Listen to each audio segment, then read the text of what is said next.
The stars looked different from the bridge of the Aurora Dawn. Dr. Lisa Murphy pressed her face against the viewing window and watched the alien sun grow larger. This was it. Today would change everything for humanity. Captain Jake Collins walked up beside her. His uniform was perfectly clean, but she could see the worry in his eyes. "Nervous, Doc?" he asked. Doc. Lisa shook her head. "Excited," she said. "We're about to meet the Draconians. Real aliens. Not just the friendly ones we've talked to before." Jake made a face. The friendly ones Lisa mentioned were the crystal people from Zelos Prime and the gas clouds from the ethereal worlds. They were strange but peaceful. The Draconians were different. They were warriors. They were big. They were scary. The ship's communication system buzzed. "Captain Collins to the bridge," came the voice. "We're approaching Drakmor." Lisa grabbed her equipment bag. Inside were her scanner, her sample containers, and her notebook. She was a xenobiologist, which meant she studied alien life. Today she would see the most famous aliens in the galaxy. The planet Drakmor filled the viewing screen. It was mostly black rock and red lava. Huge volcanoes rose from the surface like angry mountains. Steam clouds drifted through the dark sky. It looked like a world where only the strongest could survive. "Not exactly a vacation spot," said Lieutenant Pete Davis, the ship's pilot. Lisa thought it was beautiful in a dangerous way. "Look at those mineral formations," she said. "The life forms here must be amazing." The Aurora Dawn landed at the main spaceport. The buildings were made of black stone and metal.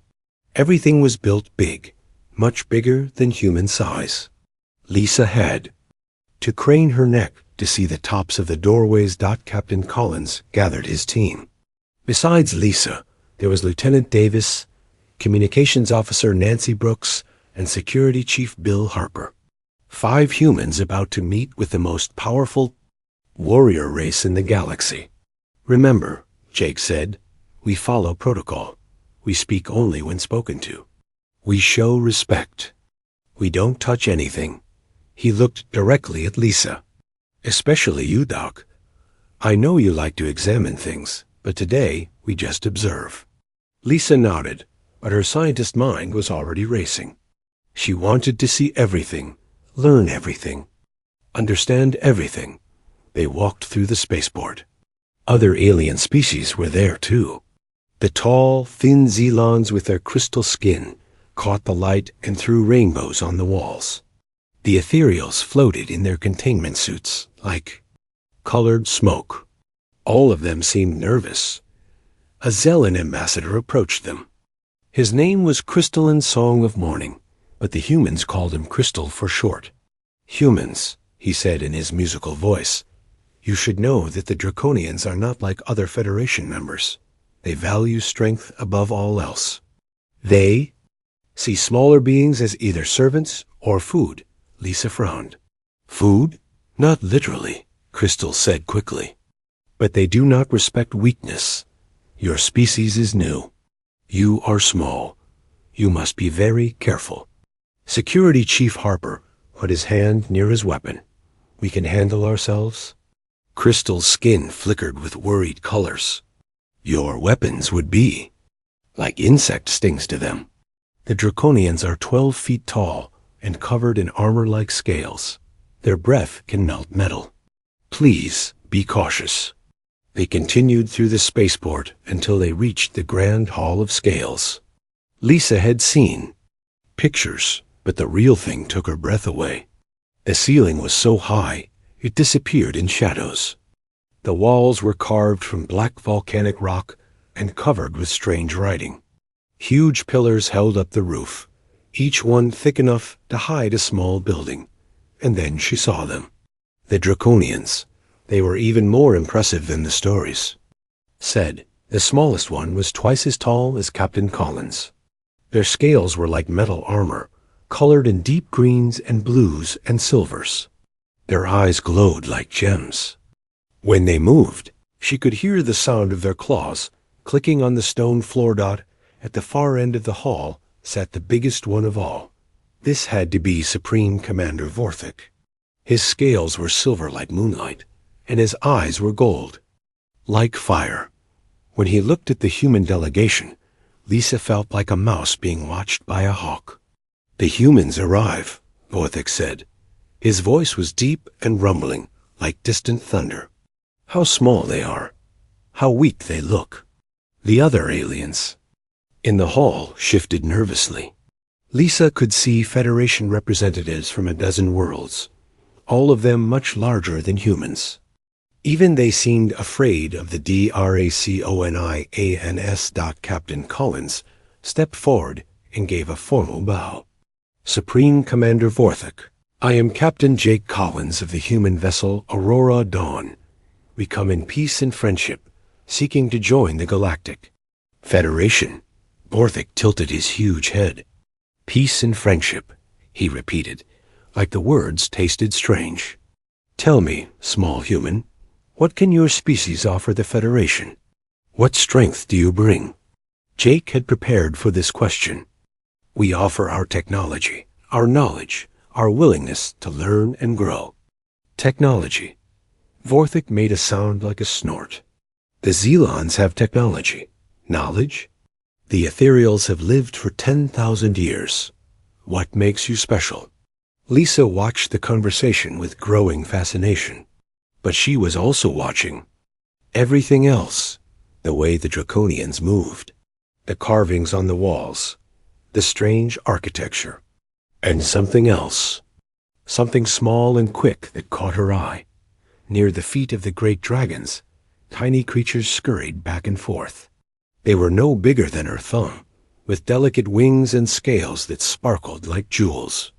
They moved fast, darting between the massive claws of their giant cousins. Lisa had never seen anything like them. Her scientist brain immediately started working. Were they pets? Parasites? Symbionts?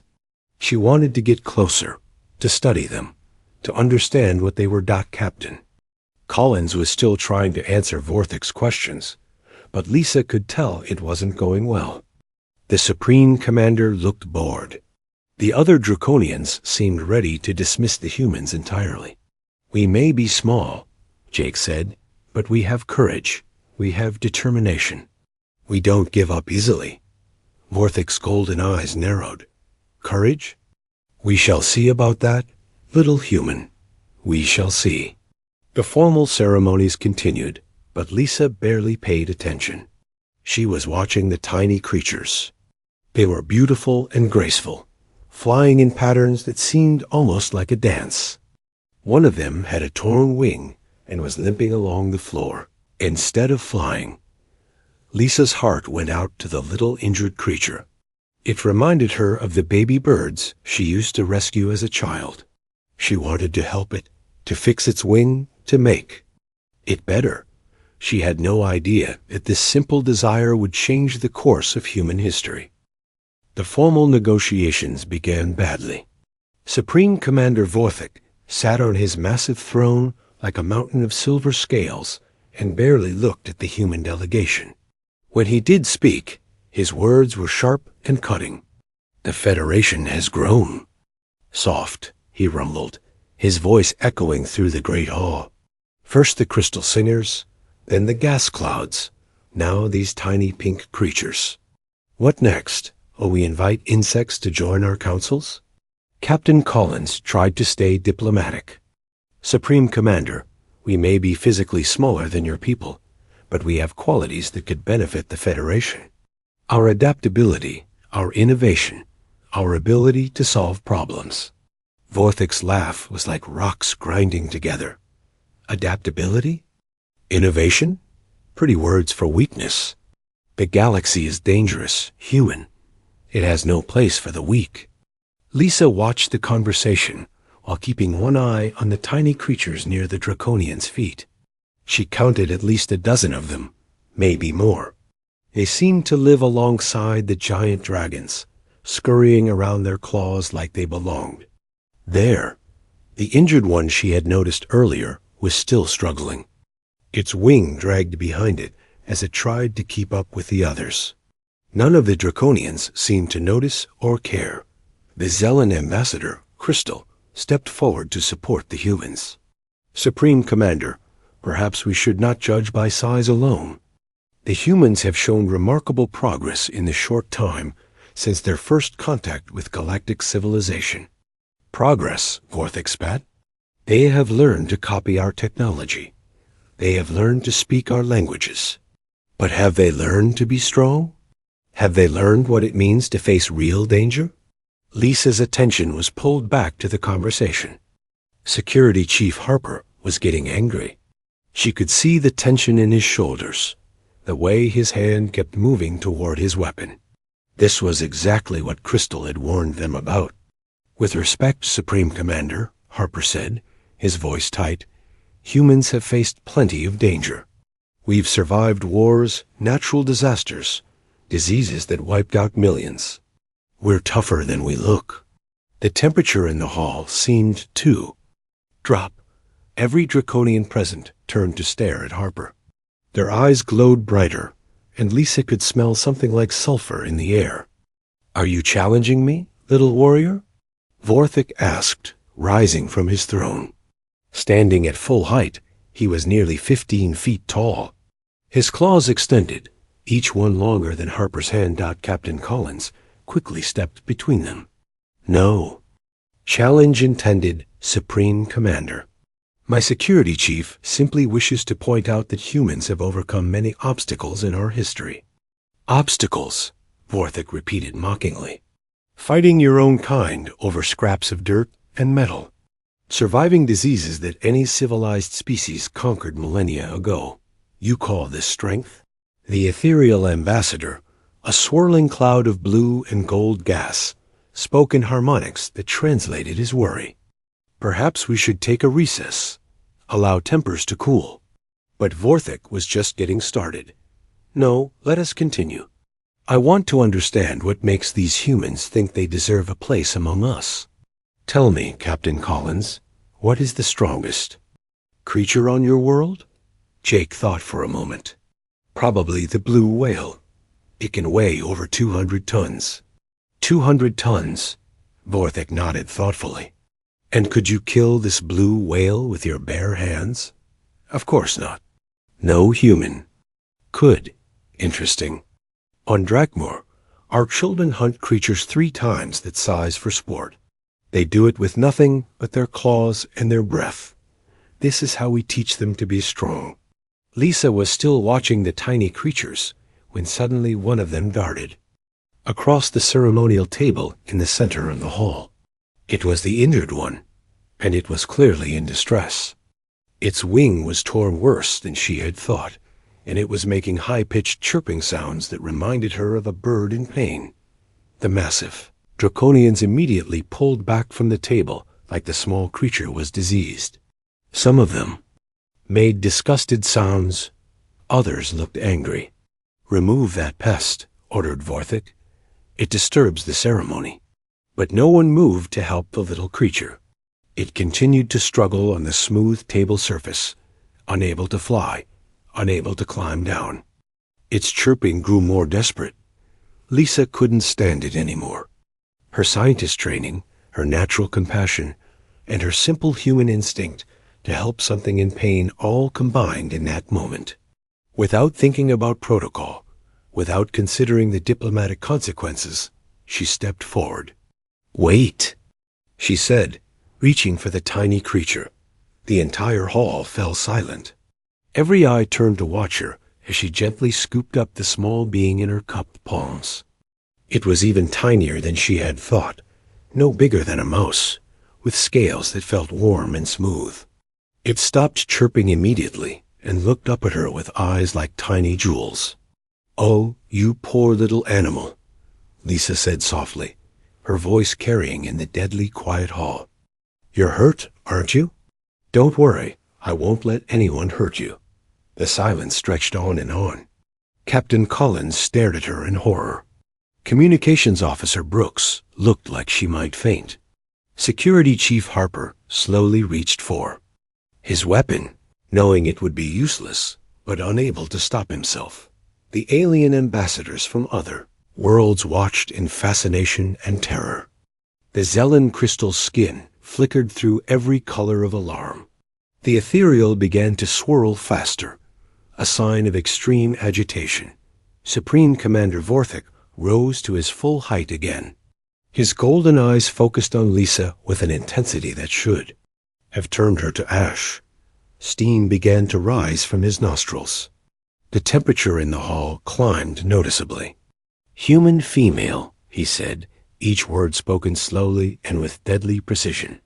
"You dare to touch the sacred guardian without permission? You dare to interfere with the ancient ways?"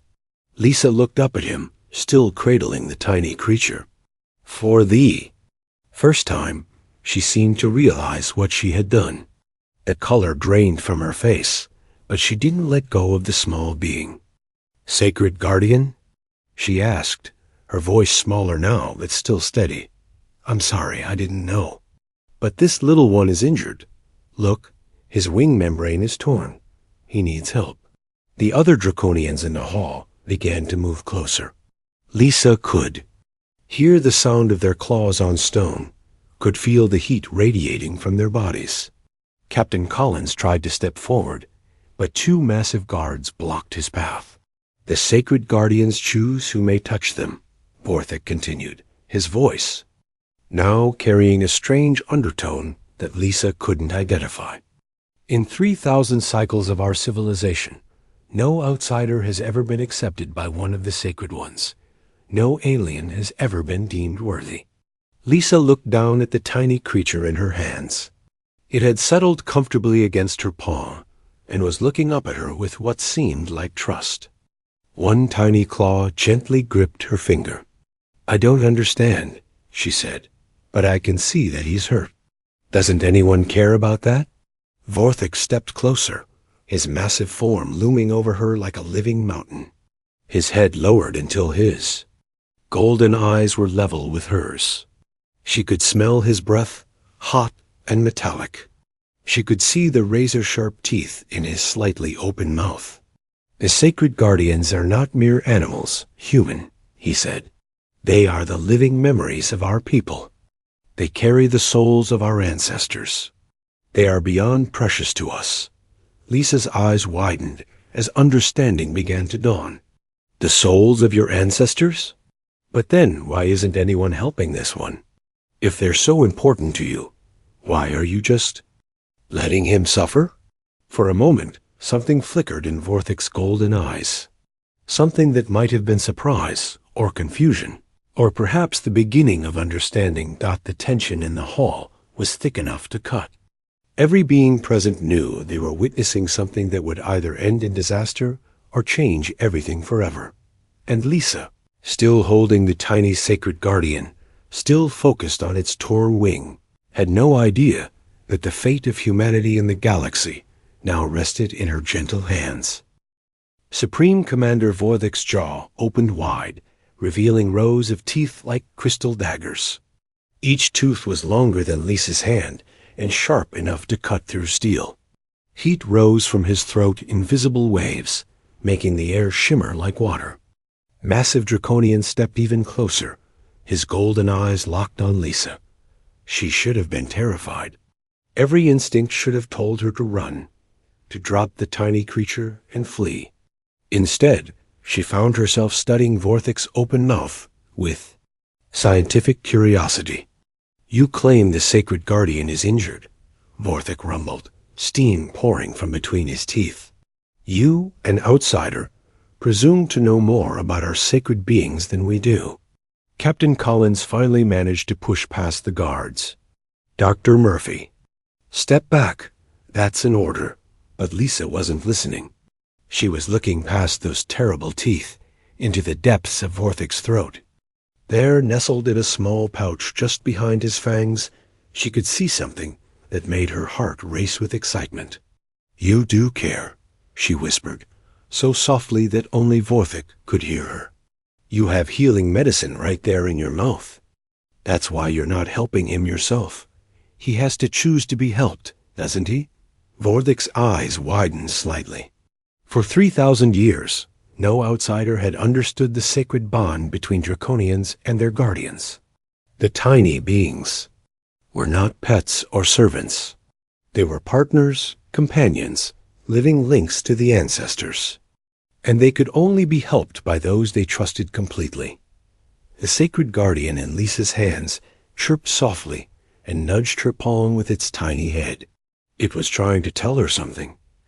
Lisa looked from the small creature to Vorthic's open mouth and back again. The healing medicine was right there, but she would have to reach past those deadly fangs to get it. One wrong move, one instant of fear or hesitation, and those jaws could snap shut. "Dr. Murphy, don't you dare," Security Chief Harper called. Out, his weapon now drawn despite knowing it was useless. The Zelen, Ambassador Crystal's skin was flashing through every color of panic. "Human, please consider what you are doing." Lisa ignored them all. She looked up at Vorthic, meeting those burning golden eyes directly. "Will you let me help him?" For a long moment, the Supreme Commander said nothing. Around the hall, other Draconians watched in stunned silence. Some looked angry. Others seemed curious. A few appeared almost hopeful. Finally, Vorthic spoke, his voice barely above a whisper. "The Guardian has chosen. I cannot interfere with their decision." Without hesitation, Lisa reached toward the dragon's mouth. Her small human hand disappeared, between teeth that could have severed her arm in an instant. She felt the incredible heat of his breath, smelled the metallic scent of his saliva. Her fingers found the small pouch she had seen, and carefully, gently, she withdrew a tiny vial of glowing liquid. The entire hall held its breath. Even Vorthic seemed surprised by her complete lack of fear. Lisa pulled her hand back, unharmed, holding the vial of healing medicine. The liquid inside glowed with a soft blue light, like captured starlight. She could feel its warmth through the crystal container. "Thank you," she said simply, as if reaching into a dragon's mouth was the most natural thing in the world. She turned her attention back to the sacred guardian in her other hand. The tiny creature looked up at her with trust and intelligence. That took her breath away. This was no simple animal. This was something far more precious. Carefully, Lisa applied a single drop of the healing liquid to the torn wing membrane. The effect was immediate and magical. The torn tissue began to knit itself back together, glowing with the same blue light as the medicine. Within moments, the wing was completely healed. The sacred guardian spread both wings, testing them carefully. Then it took flight, circling around Lisa's head in what could only be described as joy. Its happy chirping filled the silent hall like music. The other sacred guardians that had been hiding around the hall began to emerge. They flew toward Lisa, circling her in a gentle spiral. Their combined song was beautiful, like wind chimes. Made of starlight, Supreme Commander Vorthic slowly closed his mouth and stepped back. His expression had changed completely. Where before there had been suspicion and dismissal, now there was something that looked almost like awe. "In 3 millennia, he said, his voice carrying to every corner of the hall, only the greatest draconian warriors have been so honored by the sacred guardians. They are the judges of character, the readers of souls. They choose only those with hearts free of malice and minds free of fear." Captain Collins stared at Lisa in amazement. "Doc, what did you just do?" Lisa was watching the sacred guardians dance around her, completely enchanted. "I just helped a hurt animal," she said. "That's all." But Vorthic shook his massive head. "No, human. You did far more than that. You reached past the teeth of a dragon to heal one of our most sacred beings. You showed no fear, no hesitation, no thought for your own safety. You thought only of helping another." The other Draconians in the hall began to move closer, but their body language had changed. Where before they had been threatening, now they seemed almost reverent. They watched. Lisa with new eyes. "The sacred guardians are the living memories of our ancestors," Vorthic continued, his voice filled with emotion. They carry within them the wisdom and experiences of every great draconian who has ever lived. They are beyond precious to us, more valuable than all our treasure and weapons combined. Lisa finally looked up from watching the tiny beings fly. They're incredible. The neural complexity for creatures this size is impossible by any standard I know. How do they store so much information in such tiny brains? Several draconians made. Sounds that Lisa realized were laughter. Even Vorthic's expression could almost be called a smile.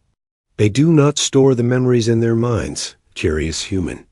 They store them in their souls. That is why they are sacred to us.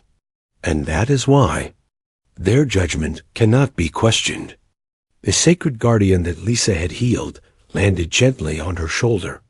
It nuzzled against her neck like a tiny cat, purring with contentment. "I think he likes you, Doc," said Lieutenant Davis, wonder in his voice. The ethereal ambassador swirled forward, its harmonics filled with amazement.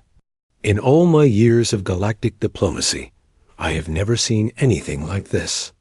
The Draconians have legends about their sacred guardians, but I thought they were just stories." Crystal, the Zellan ambassador, flickered through colors of astonishment. "The sacred guardians are real? They truly carry the souls of your ancestors?" Vorthic nodded solemnly, "As real as the stars themselves. And they have judged this human worthy. In doing so, they have judged her entire species worthy." Captain Collins finally found his voice. "What does this mean for humanity's application to the Federation?" Vorthic looked at Lisa, still surrounded by dancing sacred guardians, still completely focused on studying their impossible existence, rather than the political implications of what had just happened.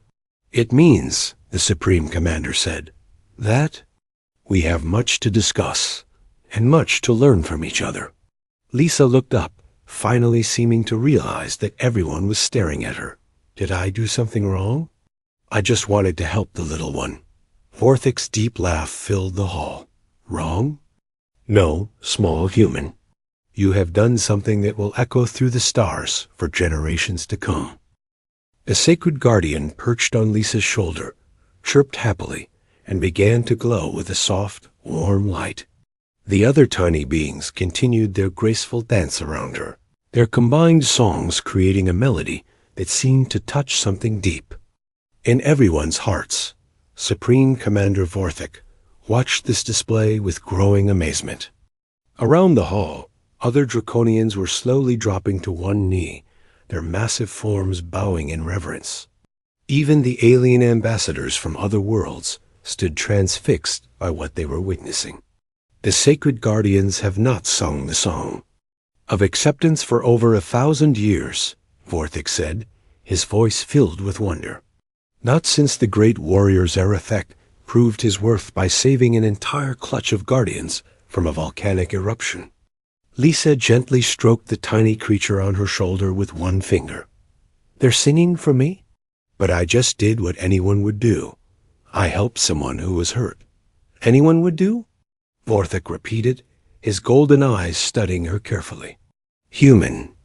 Most beings in this galaxy would have seen only a small pest to be ignored or swept away.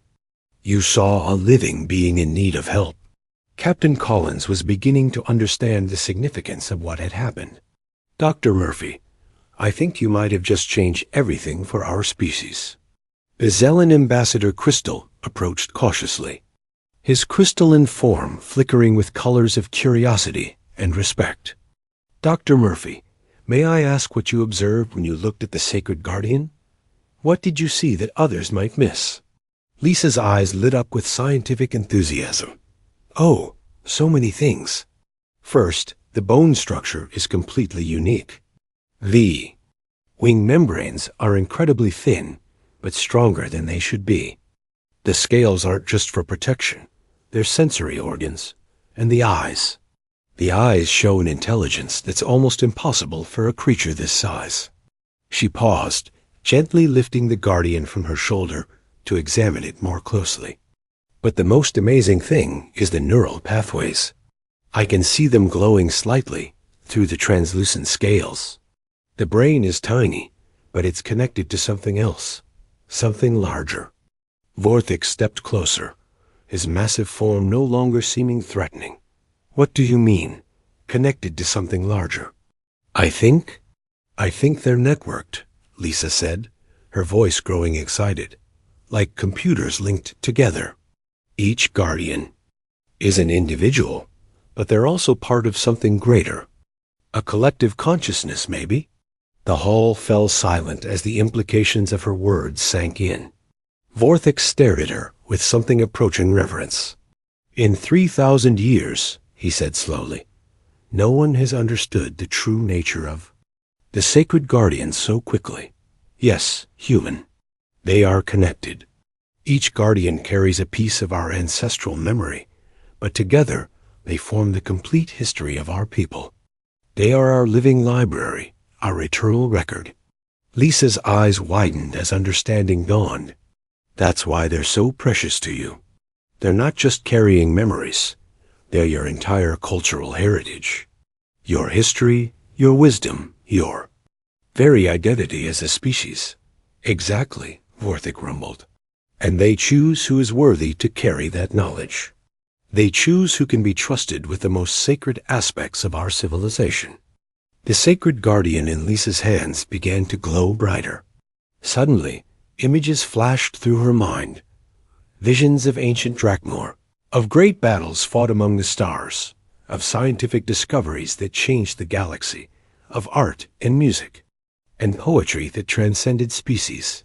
She gasped, nearly dropping the tiny creature. I can see ...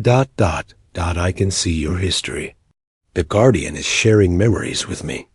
The other Draconians in the hall made sounds of amazement. Several more dropped to their knees.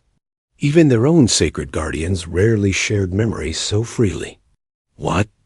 Do you see? Vorthik asked, his voice barely above a whisper. Lisa's eyes were wide with wonder.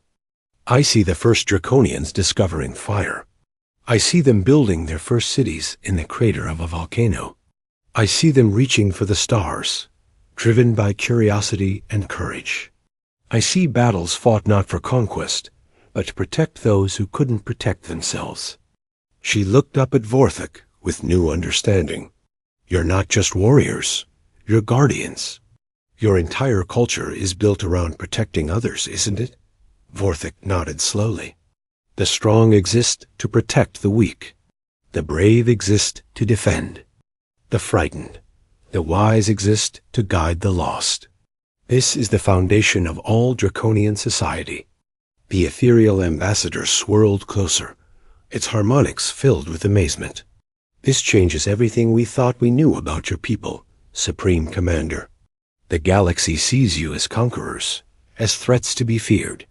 Because that is what we choose to show, Vorthik replied.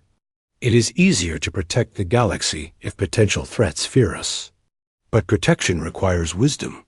It requires knowing when to fight and when to heal, when to show strength and when to show mercy. Lisa was still, processing the memories flowing from the sacred guardian. I can see why you are skeptical of humanity. We must seem so small, so fragile, but you were testing us, weren't you? Seeing if we would show strength or compassion when faced with something vulnerable. The sacred guardians were the test. Vorthik confirmed. They appear to most beings as insignificant creatures to be ignored or removed. Only those with true compassion see them as they really are, as precious beings deserving of care and protection. Captain Collins stepped forward, his understanding of the situation finally complete, and Dr. Murphy passed the test. More than passed, Vorthik said, his voice filled with respect. She reached into the mouth of a dragon to heal one of our most sacred beings.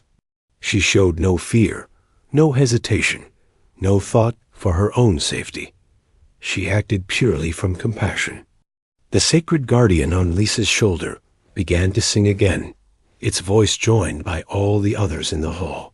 The melody was hauntingly beautiful, filled with joy and acceptance. The song of kinship, Vorthik explained. They sing it only for those they consider family. Dr. Murphy, you have been adopted by the sacred guardians themselves. You carry their blessing, their protection, and their trust. Lisa felt tears in her eyes. I'm honored, but I still don't understand why this matters so much. Vorthik's expression grew serious. Because the sacred guardians are not just the memory of our people. They are our moral compass. They guide us in our decisions, help us choose between right and wrong. If they accept you, it means they see in humanity the same qualities we value most: courage, compassion, and the willingness to protect those who cannot protect themselves. The implications were staggering. The Draconian Empire was one of the most powerful forces in the galaxy. Their acceptance of humanity would change everything. What happens now? Lisa asked. Vorthik smiled, an expression that transformed his entire fearsome appearance. Now, Dr. Murphy, we begin a new chapter in galactic history. One where the smallest beings in the galaxy teach the mightiest the true meaning of strength. The sacred guardian on her shoulder chirped in agreement, its tiny voice carrying the weight of 3,000 years of wisdom and the promise of a brighter future for all. The formal negotiations resumed, but everything had changed. The massive throne room that had felt hostile and dangerous now seemed welcoming. The Draconians who had looked at the humans with suspicion now watched them with curiosity and respect supreme. Commander Vorthik gestured for everyone to take their seats around the great ceremonial table. The sacred guardians had settled throughout the hall, some perching on the shoulders and horns of their Draconian companions, others hovering nearby. The one that Lisa had healed remained faithfully on her shoulder, occasionally chirping softly. In her ear, Captain Collins, Vorthik began, his voice no longer carrying the harsh edge of before. I believe we need to reconsider our earlier conversation. The sacred guardians have spoken, and their judgment is final. Jake looked at Lisa with a mixture of pride and amazement. What exactly does their acceptance mean for humanity? Vorthik leaned back in his throne, looking more relaxed than anyone had seen him. It means that the Draconian Empire formally recognizes humanity not as potential servants or junior members, but as equals, as allies worthy of our full respect and partnership. The other alien ambassadors around the table began to murmur among themselves. The Yellen crystal flickered through colors of surprise and calculation. If the Draconians accepted humanity as equals, it would shift the entire balance of galactic politics. Furthermore, Vorthik continued, I am prepared to offer humanity something we have never offered any other species: access to the wisdom of the sacred guardians. Lisa looked up sharply from where she had been gently stroking the tiny creature. On her shoulder, access to their memories, their knowledge. Under your guidance, Dr. Murphy, the Guardians have chosen you as their keeper. You would be the first non-Draconian to hold such a position. The implications were staggering. The sacred Guardians held the accumulated knowledge and wisdom of Draconian civilization, spanning thousands of years. Their scientific discoveries, their philosophical insights, their understanding of the galaxy, all of it would be available to humanity. Captain Collins tried to maintain his diplomatic composure, but Lisa could see the excitement in his eyes. This is an incredibly generous offer, Supreme Commander. What would you expect from humanity in return? Vorthik's golden eyes moved to Lisa, who was completely absorbed in watching the sacred guardian on her shoulder examine her hair with tiny, delicate claws. We want to learn from you, he said simply. Learn from us? Jake asked, surprised. But you are one of the most advanced civilizations in the galaxy. What could we possibly teach you? You can teach us what Dr. Murphy demonstrated today. The courage to act with compassion, even when facing the unknown. The wisdom to help those who are vulnerable without expecting reward. The strength that comes not from weapons or size, but from the heart. The ethereal ambassador swirled forward, its harmonics filled with interest. Supreme Commander, are you saying that the Draconian Empire wishes to change its approach to galactic relations? Vorthik nodded slowly. For too long, we have maintained peace through fear. We have made ourselves so terrifying that other species avoid conflict with us. But fear is not the same as respect. Fear does not build lasting alliances or true cooperation. He gestured to Lisa, who was now letting the sacred guardian explore her hands with obvious delight. Dr. Murphy showed us a different way. She faced something that should have terrified her, a dragon's open mouth, and did so not out of bravery or foolishness, but out of simple compassion. She acted to help without any thought of what she might gain. The Zelen Ambassador crystals. Skin shifted to thoughtful purple hues. You wish to model your diplomatic approach on human behavior? Not all human behavior, Vorthik clarified with what might have been humor. But this particular aspect, yes. The ability to see potential friends where others see only threats. The instinct to help those in need, regardless of the personal cost. Lisa finally looked up from her small companion. But that's not unique to humans. Surely other species show compassion. They do, agreed the ethereal ambassador, but rarely in the face of genuine danger. Most species, when confronted with something that could destroy them, choose either fight or flight. Humans seem to have a third option, help. Captain Collins was beginning to understand the broader implications. You're talking about changing how the entire galaxy approaches conflict resolution. Vorthik's massive head nodded. Exactly. For centuries, galactic disputes have been settled through shows of force, economic pressure, or isolation. What if? Instead, we sent beings like Dr. Murphy? Beings who see problems to be solved rather than enemies to be defeated. The sacred guardian on Lisa's shoulder began to glow again, and she felt another wave of memories. This time she saw images of wars that had ravaged entire star systems, of species driven to extinction by conflicts that could have been avoided, of technologies lost forever because cooperation failed. Oh, she whispered, understanding flooding through her. You're not just talking about diplomacy. You're talking about preventing wars before they start. The sacred guardians have shown you truly, Vorthik said with approval. War is sometimes necessary, but it should always be the last option, not the first. Too often, conflicts begin because different species fear each other, instead of trying to understand each other. Security Chief Harper, who had been silent since drawing his weapon earlier, finally spoke up. With respect, Supreme Commander, fear isn't always wrong. There are genuinely dangerous species out there, hostile civilizations that won't respond to compassion. Vorthik's expression grew serious. You are correct, human warrior. There are those who choose predation over cooperation. But the sacred guardian's wisdom tells us that such beings are far fewer than we imagine. Most aggression comes from fear, desperation, or misunderstanding. These can be addressed without violence. Lisa felt the tiny creature on her shoulder purr contentedly. What about the really dangerous ones? The ones who can't be reasoned with? For those, Vorthik said, his voice taking on the hard edge of a true warrior, we still have our claws and our fire.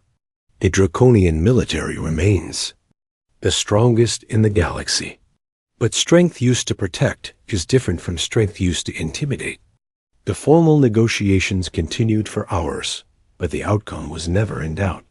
By the end of the day, humanity had not only been accepted into the Galactic Federation, but had been offered a partnership with the Draconian Empire that went far, beyond anything they had hoped for. More importantly, the framework for a new approach to galactic diplomacy had been established. The human protocols, as they came to be known, emphasized understanding over intimidation, healing over harming, and cooperation over conquest. As the Aurora Dawn prepared to depart Drakmor 3 days later, Lisa stood in her quarters packing. Her equipment. A sacred guardian who had refused to leave her side, perched on her shoulder, occasionally offering helpful suggestions by chirping at items she should or shouldn't pack. Captain Collins knocked on her doorframe. "Ready to go home, Doc?" Lisa looked around the room, then at the tiny being who had changed everything. "Actually, Jake, I was wondering if I could stay a bit longer. Vorthek has offered to let me study with the keepers of the sacred ones. I could learn more about their memory storage capabilities in a month than I could discover in a lifetime of research back home." Jake smiled. "I had a feeling you might say that. The Federation Council has already approved your assignment as the first human keeper. You'll be our permanent ambassador to the Draconian Empire." Lisa's eyes lit up with excitement. "Really? I can stay and learn from them?" "Learn from them and teach them. Vorthik specifically requested that you help train their diplomats in what he calls the human approach to problem solving." A sacred guardian chirped happily and nuzzled against Lisa's neck. She gently stroked its tiny head with one finger. "You." "No," she said thoughtfully. "When I got up this morning, I thought I was just going to observe some interesting alien biology. I never imagined I'd end up changing galactic politics."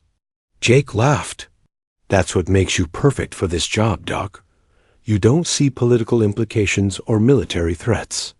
You just see living beings who might need help." 6 months later, news began to spread throughout the galaxy. The Draconian Empire and humanity had successfully mediated 3 major conflicts without a single shot being fired. Species that had been enemies for centuries were talking instead of fighting. Trade routes that had been closed for decades were reopening. And at the center of it all was a small human woman and her even smaller companion, proving that sometimes the greatest strength comes in the smallest packages, and that the most powerful weapon in the galaxy is a willingness to reach out and help someone in need. The sacred guardian on Lisa's shoulder chirped in agreement.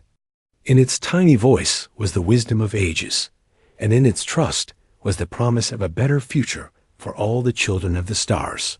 Lisa smiled and gently scratched behind its delicate wings. "Come on, little friend," she said. "We have more work to do." Together, they walked toward their next diplomatic mission, carrying with them the hope that understanding and compassion could indeed change the galaxy, one small act of kindness at a time.